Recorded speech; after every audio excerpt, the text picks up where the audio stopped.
The sound of shattering glass and a strangled gasp tore through the calm noon air of the small-town diner, and in that split second, everything inside the restaurant froze except the man who had spent years learning to run toward danger rather than away from it. Arvin Hale, a single dad who had survived more losses than his heart should have been able to bear, launched himself across the floor as the woman in the red dress collapsed, her breath caught in her throat, her eyes wide with silent panic. He didn't know her name. He didn't know her story. All he saw was someone fighting for life, and that was enough for him to move without thinking, to press shaking fingers against fate and try to rewrite it before it was too late. If you believe in hope, compassion, and second chances, ripple of love, like, comment, share, and subscribe. The diner's warm yellow daylight reflected off overturned chairs, scattered glasses, and the trembling silhouette of the woman as Arvin steadied her, guiding air back into lungs that had forgotten how to breathe. His heart pounded as if time were crashing around him, but the world slowly sharpened again when color returned to her face. She clutched his arm as if it were the only solid thing left in a world that had suddenly betrayed her. Rain hammered the windows, turning the outside into a blur while inside, the storm felt even stronger. Arvin had been living in a quiet neighborhood on the edge of town, doing his best to raise his 7-year-old daughter, Mela, with the gentleness his late wife once brought into their home. Losing her had broken something permanent inside him, a fracture that never fully healed. He worked long shifts at a local repair shop, returning home exhausted but determined to give Mela the kind of love she would never have to question. Every morning he tied her hair in a messy braid she always giggled about, and every night he tucked her in with the story of how strong she would become. It kept him going, even when the world felt too heavy.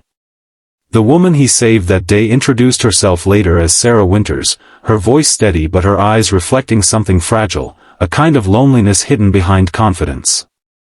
She left quickly after recovering, almost like someone running from visibility, leaving behind only a soft thank you and a sense of mystery that unsettled Arvin more than he expected.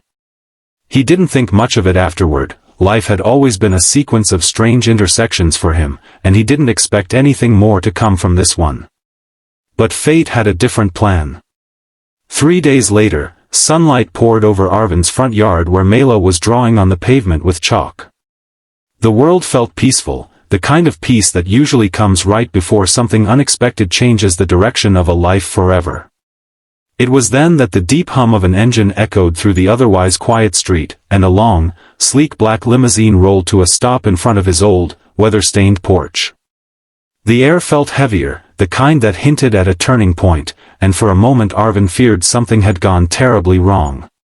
A suited driver stepped out first, his expression unreadable, followed by a woman emerging gracefully from the back of the limo, her presence commanding the space around her. When the sunlight touched her face, Arvin recognized her immediately, Sarah Winters, but not the same one he had seen struggling inside a diner. This version of her looked composed, powerful, someone who didn't belong in small towns or in the worries of ordinary people. He felt a sudden panic rise inside him. People like her didn't visit people like him. Sarah approached with a mixture of softness and gravity, holding something invisible between her fingers, gratitude, fear, maybe a truth she had kept buried behind wealth and silence. She explained, carefully choosing each word, that she wasn't simply a woman who had choked on a piece of food. She was someone who had been living under constant threats due to her family's vast corporate empire. That day in the restaurant had been a setup, an attempt to harm her, and he had stepped into a danger he never knew existed. Saving her had cost him nothing in the moment, but it could have cost him everything had the situation been worse.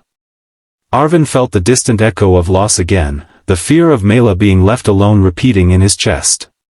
He wondered if he had been foolish, reckless, or simply human. But Sarah wasn't here to burden him, she was here for something that surprised him even more. She offered protection, support, and something that resembled a second chance, not in a romantic sense but in a human sense. She had seen the broken edges in his eyes, the way he carried his pain like a quiet shadow.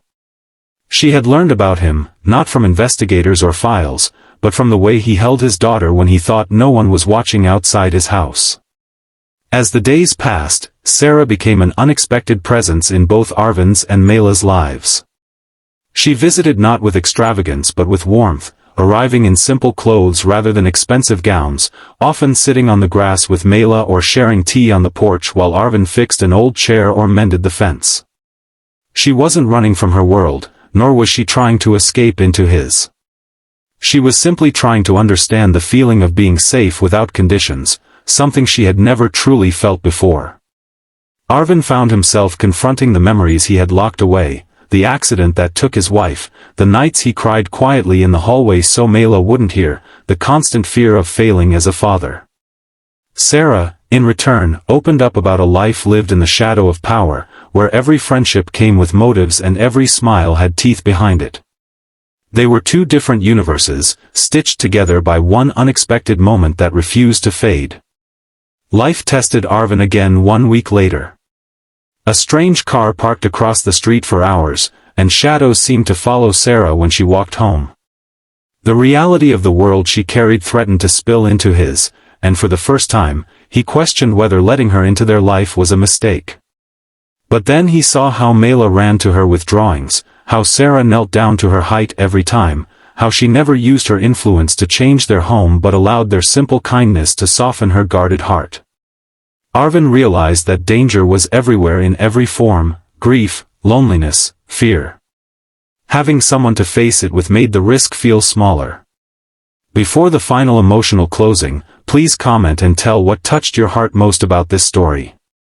If this story reached your heart today, ripple of love, please like, comment, share, and subscribe to support these emotional stories.